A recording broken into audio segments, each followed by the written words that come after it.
Ada yang mengatakan menguasai media, menguasai dunia kayak gitu. Ada, dan itu bisa. Jadi tidak etis sebenarnya.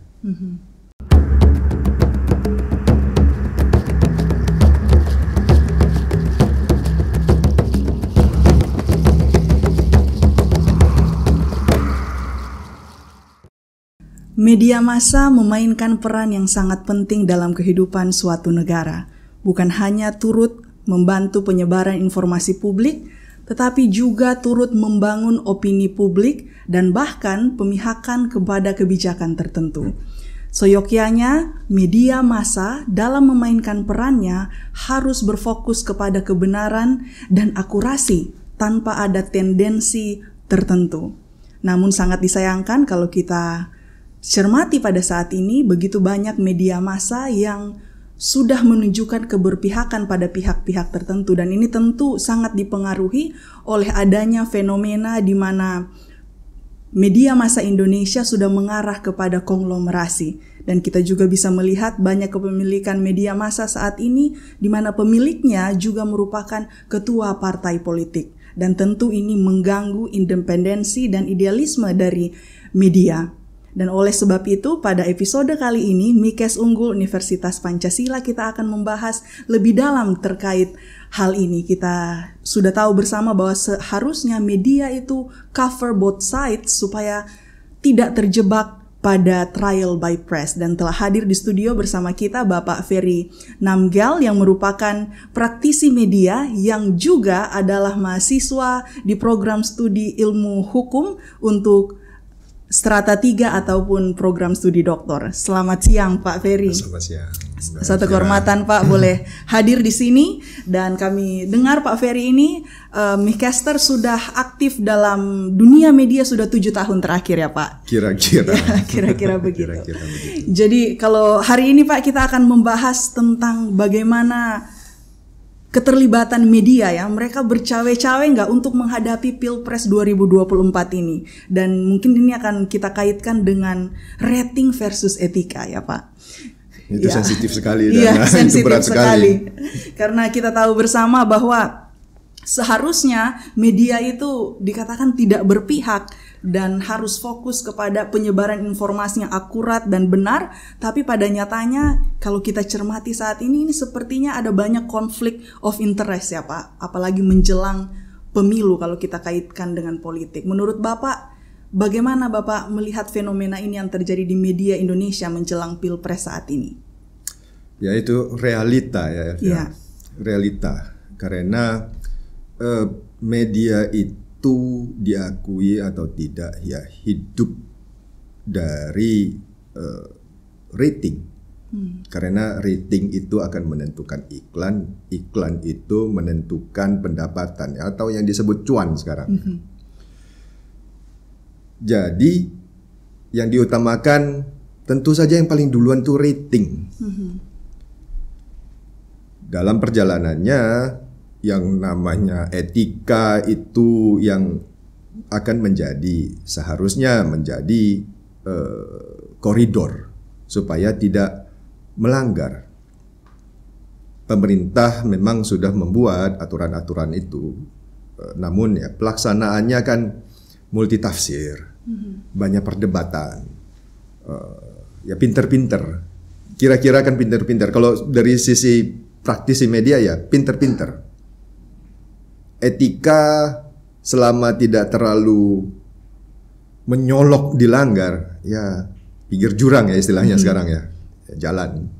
Kira-kira seperti itu sekarang ini. Ya. Jadi kalau Bapak melihat yang menjadi poin utama atau tujuan utama dari media pada saat ini memang rating ya. Diakui atau tidak? Kalau ditanya benar-benar pasti nggak ada yang ngaku. Iya ya. Ya kan, yang diakui itu ya mencerdaskan kehidupan bangsa, ya, sesuai undang-undang dasar gitu ya. Tapi ya kenyataannya seperti begitu, realita ini namanya. Karena dihubungkan dengan berbagai macam unsur tadi ya, termasuk juga cuan dalam hal ini. Dan kalau kita lihat juga beberapa tahun yang lalu di tahun 2014 dan 2019 ya Pak, bagaimana media terlihat sekali tidak netral pada saat itu. dan bagaimana cenderung mendukung calon partai tertentu. Bagaimana Bapak melihat ini kita akan menghadapi Pilpres 2024 ini, Pak? Apakah kira-kira ini bakal terulang atau seperti apa? Iya, kalau saya sendiri memprediksi ini bakal terulang. Jujur, bakal terulang. Kecuali pemerintah itu menegakkan aturan yang udah dibuat sendiri oleh pemerintah. Ada yang namanya P3 SPS itu. Kalau tidak, kejadian 2014, 2019 pasti akan terulang. Pasti akan terulang. Tidak bisa tidak. Lah tadi Elvira udah menyebutkan gitu. Banyak media dikuasai oleh konglomerasi yang juga politician gitu kan sekarang. Tidak terhindarkan. Baik Pak, jadi kalau Bapak sebagai seorang praktisi di bidang media, Bapak melihat sebenarnya dimungkinkan nggak sebenarnya di dalam internal itu prinsip dan etika ini dilaksanakan oleh setiap media, dan kira-kira apa yang bisa menjadi faktor pendorong yang bisa memungkinkan bahwa ternyata paling tidak masyarakat bisa ada satu harapan bahwa masih ada kok media yang bisa melakukan prinsip dan etika sebagaimana mestinya, netral, tidak berpihak kepada individu atau kelompok tertentu, Pak? Bisa dan pasti sangat bisa. Ini kan berpulang kepada pribadi masing-masing. Ya. Apakah yang menjalankan media itu dalam artian eksekutifnya, eksekutornya itu bisa bersikap imparsial dalam artian tidak juga kemudian condong kepada sang pemilik yang politisi tadi itu misalnya gitu. Namun kenyataan itu akan susah. Kenyataannya itu akan susah. Persoalan yang dihadapi kita ini sekarang, program-program atau berita-berita yang di media, mana yang berita jurnalistik, mana yang bukan. Kalau itu berita jurnalistik, itu ada aturan lagi, kode etik jurnalistik. Tetapi kalau seperti talk show, itu apakah jurnalistik? Itu kan pertanyaan. Sebagian dan termasuk saya menganggap itu bukan. Nah kalau itu bukan, si hostnya memberikan arahan-arahan, pertanyaan-pertanyaan yang memancing, yang memantik kepada si narasumber, yang muncul. Pasti muncul. Dan kemudian si media akan mengatakan bukan saya. Saya hanya menyediakan ruang buat si narasumber, rakyat, menyuarakan kehendak mereka. Ini kan salah satu pilar demokrasi. Iya. Iya kan? Wah kalau argumentasi mah, jagolah kita ini. Iya, karena kan walaupun sekarang kita bisa lihat juga mungkin media seperti TV misalnya itu sudah bisa dikatakan seperti kurang peminat ya belakangan ini Pak. Tapi kalau mengenai liputan Pilpres ini masih banyak masyarakat Indonesia yang melihat melalui TV ya Pak, apa yang dilakukan oleh kandidat-kandidat dan lain sebagainya. Dan kita melihat bahwa media-media ini juga yang dalam melakukan liputan ini juga bisa saja tergoda oleh karena uang, kekuasaan dan juga rating ya Pak tadi. Jadi kira-kira gimana ini media ini bisa melakukan liputan pers ini dalam menghadapi Pilpres ini sesuai dengan apa yang dimaksudkan? Kalau liputan-liputan berita, saya percaya kalau liputan-liputan berita itu lebih imparsial, lebih genuine, tidak berpihak. Walaupun mungkin tinggal masalah porsi. Kalau saya pendukung pasangan calon A, porsinya lebih kepada calon A, calon B agak berkurang, ya itu kan kira-kira sama saja kan ya. Tidak imparsial juga pada ujung-ujungnya. Tetapi kalau liputan berita itu tidak ada masalah. liputan berita tidak ada masalah, tinggal masalah porsi. Ya, dan kemudian apakah medianya itu dibayar untuk meliput? Ini kan pertanyaan yang susah dijawab, dan karena tidak ketahuan, ya kan, susah membuktikannya tuh. Tetapi concern paling besar itu sebenarnya masalah talk show sih, talk show politik terutama, talk show politik terutama. Banyak kan sekarang di media-media tertentu itu hampir 80% itu talk show politik. Ya kan, dan di situ akan kelihatan warnanya. Media A kemana, media B kemana, ya itu yang persoalan. Nggak usah dilihat dari pemilik media, pilihan narasumber juga kelihatan. Ya kan. Nah itu di situ kan pertanyaan-pertanyaan, masalah imparsialitinya, masalah etikanya gitu, masalah pembelajaran kepada mengedukasi publik. Itu kan juga salah satu misi yang harusnya diemban oleh media sebagai pilar demokrasi itu. Jadi pada saat sekarang ini yang dikhawatirkan bukan hanya liputan pers semata, tapi acara-acara yang mungkin bisa dikatakan tidak dikategorikan sebagai jurnalistik bisa juga menjadi sarana membangun opini publik, ya Pak? Betul sekali. Yang Bapak sampaikan. Betul sekali. Jadi tadi di awal kita sudah sempat lihat bahwa fenomena ini sepertinya di Indonesia ini hampir semua ya Pak, media-media TV besar itu pemiliknya itu adalah anggota partai, bahkan ketua partai. Kalau Bapak melihat fenomena ini seperti apa, dan ada nggak ancaman ini untuk ancaman atau seperti apa yang Bapak lihat dalam kemerdekaan dan demokrasi di Indonesia kalau Bapak melihatnya? Yang terjadi di kita ini sebenarnya cukup advance. Ya, kita ini, media kita ini kan kira-kira hampir sama seperti keadaan di Amerika sana, misalnya CNN, Fox dan segala macam itu.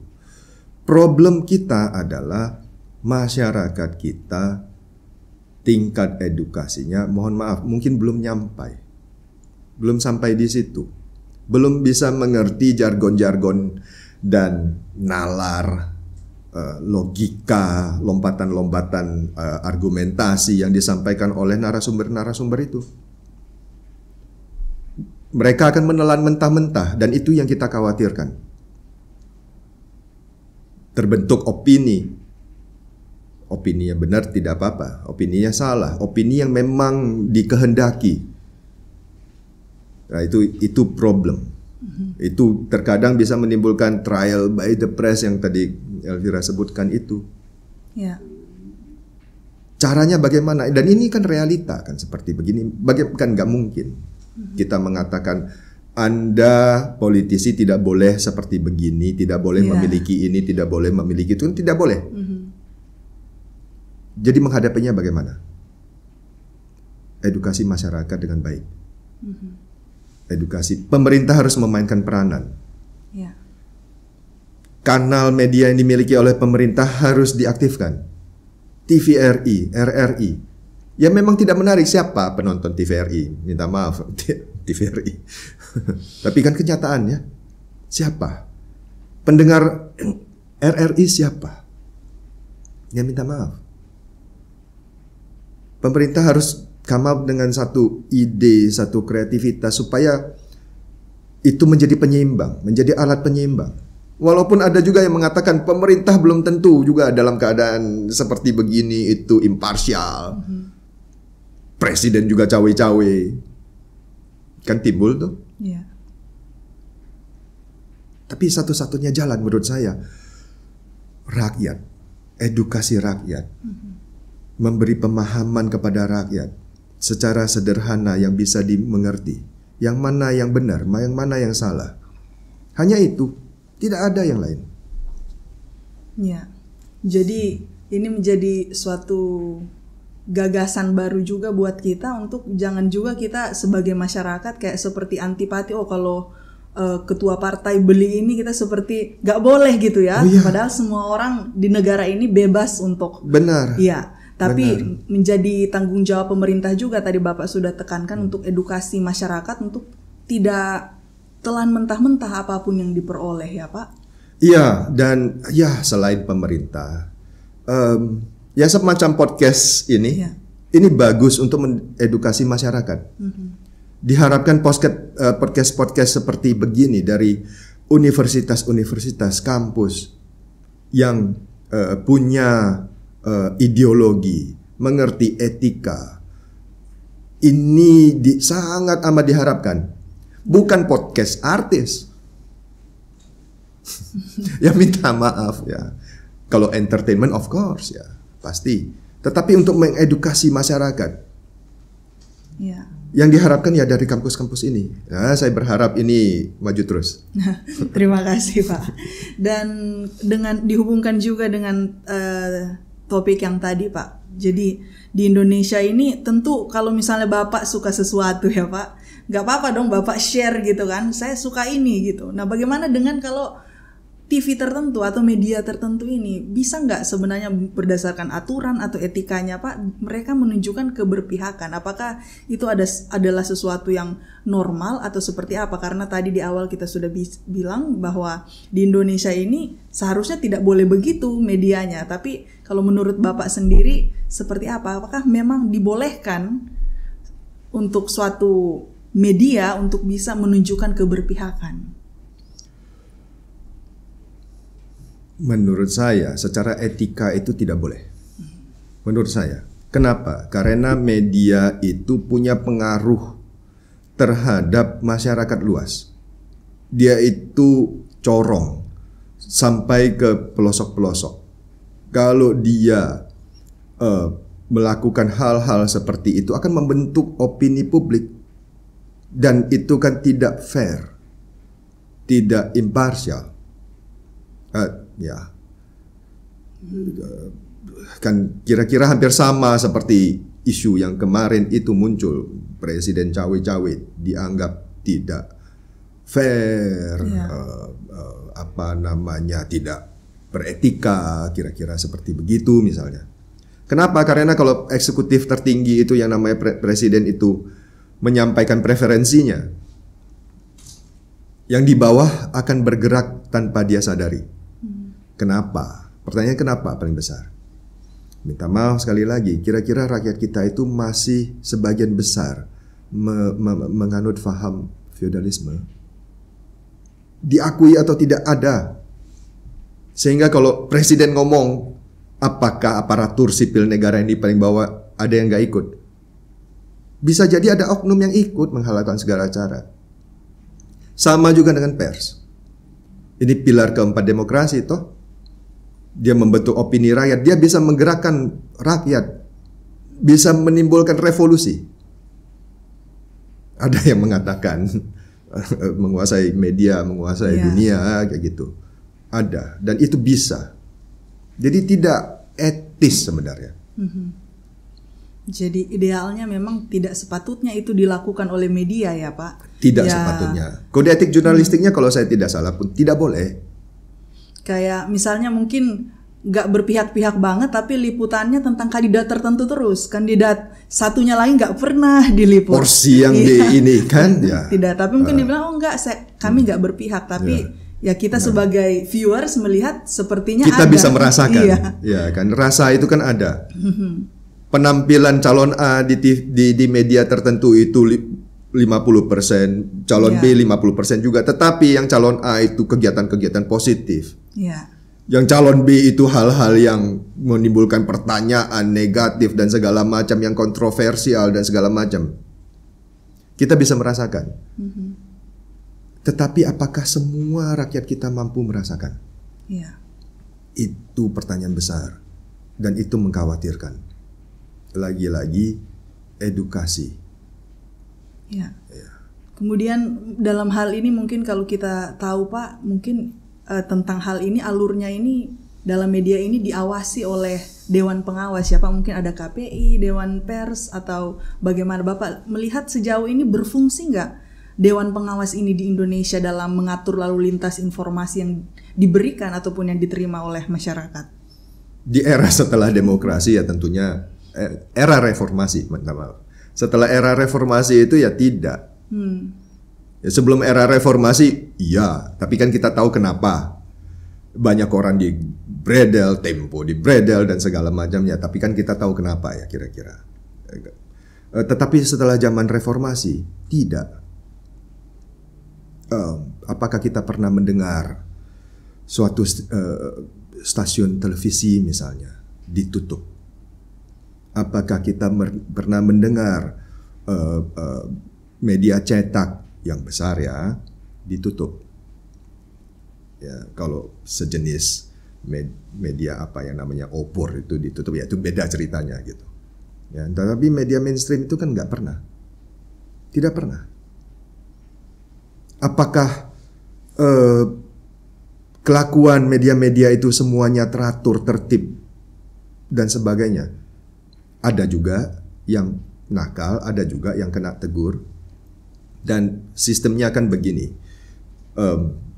izin-izin itu secara berkala ada perpanjangannya gitu. Pada saat perpanjangan, seyogianya ada penilaian. Jadi sepanjang tahun berapa kali kena semprit, berapa kali dapat surat cinta, apakah dari KPI gitu ya. Harusnya itu kan menjadi pertimbangan. Tapi kan kita tidak pernah mendengar itu. Ya, saya sih tidak berharap juga kemudian ada yang ditutup, tidak gitu. Tetapi kalau kita bicara bagaimana menjaga netralitas, imparsialitas, etika, ya memang itu harus dijalankan. Gitu. Jadi selama ini Bapak belum pernah melihat bagaimana ada diberikan sanksi kepada media tertentu yang jika kedapatan mereka ini melanggar etika, misalnya keberpihakan. Belum pernah ada ya Pak? Belum pernah, sepanjang pengetahuan saya belum pernah. Yang sering itu kesusilaan. Ya. Yang sering itu kesusilaan. Misalnya masalah tayangan mengenai yang terkenal itu, saya kalau tidak salah ya, itu apa Doraemon atau apa, ada Shizuka yang pakai bikini itu kemudian kena semprit dan segala macamnya. Tapi nggak pernah kesusilaan sering. Masalah menjaga tontonan untuk anak kecil, iya sering. Nah itu bagus. Saya setuju. Tapi kalau masalah yang beginian nggak. Karena memang agak susah menilai. Ya kan, perlu orang yang benar-benar mengerti, benar-benar bisa merasakan. Kita dunia kampus ini kan merasakan hal-hal seperti begitu. Jadi Bapak lihat fungsi pengawasan ini kurang bisa berjalan, root cause-nya itu apa Pak?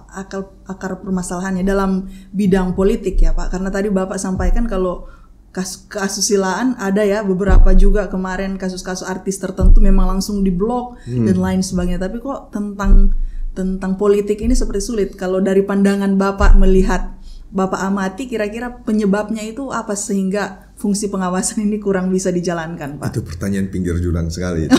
Ya, gitu. Tapi mungkin bisa dijawab begini, mereka itu kan juga produk politik. Mereka kan produk politik juga. Ya. Jadi bagaimana? Mereka punya komitmen tersendiri kepada orang-orang yang memilih. Ya kan. Jadi agak ya begitu. Tapi kalau mengenai kesusilaan, hal-hal yang berhubungan, karena itu kan gampang sekali ya, kesusilaan itu masuk dari banyak sisi. Iya, Pak. Ya kan, terutama misalnya dari sisi agama, jelas dan terang benderang, sederhana sekali untuk mengatakan, oh ini salah. Tapi kalau politik banyak kepentingan, banyak tarik ulur, belum lagi memang agak susah. Memang agak susah, nggak gampang. Iya, Pak. Kita bisa merasakan, tapi nggak sesederhana itu. Ya, jadi ini tentang terkait politik ini memang sangat ini ya Pak, complicated, dan sehingga mungkin Bapak memiliki pesan untuk masyarakat untuk menghadapi Pilpres ini terkait dengan penerimaan informasi pemberitaan dari media supaya tidak mudah terprovokasi dan termakan hoax ya Pak. Mungkin Bapak ada pesan untuk masyarakat yang menyaksikan tayangan kita ini, Pak? Ya, kepada apa ini sebutannya? Micaster. Ya. Kepada para Micaster. Tayangan-tayangan di media mainstream itu menarik sekali karena dibungkus dengan trik dan intrik dan bumbu dan kecap dan segala macamnya. Tetapi tolong diingat selalu untuk kembali lagi mengecek kepada kebenarannya, kepada sumber yang dapat dipercaya. Ya, Mikes ini ya mungkin salah satu. Ya, kampus-kampus yang lain saya berharap juga punya seperti begini. Supaya apa? Supaya kita itu tidak sekedar ribut tanpa mengerti esensi. Teriak-teriak mengenai presiden cawe-cawe, masyarakat ikut teriak-teriak cawe-cawe. Apa artinya cawe-cawe? Ya kan begitu. Ya itu harus diedukasi masyarakat, dan edukasinya yang diharapkan melalui podcast kampus seperti begini. Ya, terutama Mikes unggul. Baik, Pak. Jadi masyarakat harus tadi jangan mudah percaya dan kalau boleh cari informasi sebanyak-banyaknya sehingga bisa membuat keputusan yang cerdas ya, yang tepat dan tidak termakan hoax. Mungkin untuk saran buat pelaku media, Pak. Untuk pelaku media ini agak susah ini dikasih saran. Iya. Agak susah dia kasih saran, tetapi beginilah sederhana saja. Kembalilah kepada naluri masing-masing saja. Saya ingat kalau profesor saya yang di S3 Pancasila itu, Prof. Ade Saptomo itu mengatakan etika itu ada pada diri masing-masing. Jadi kita tahu yang mana yang beretika, yang mana yang tidak, yang mana yang sebenarnya salah, yang mana yang sebenarnya tidak boleh. Ya, jadi kepada insan media, mulai dari lapisan yang memang di lapangan, dari wartawannya, dari hostnya, sampai kepada editornya, sampai ke tingkat yang paling atasnya. Gitu sih. Baik, Pak. Tidak terasa, Pak, kita sudah di akhir dari episode kali ini. Terima kasih Bapak sudah menyempatkan waktu. Sama-sama. Semoga Micaster yang menyaksikan tayangan ini boleh tercerahkan tentang bagaimana kita menghadapi Pilpres dan kita juga menerima informasi dari berbagai media agar kita tidak mudah terprovokasi ataupun termakan hoaks. Sampai ketemu pada episode selanjutnya. Terima kasih.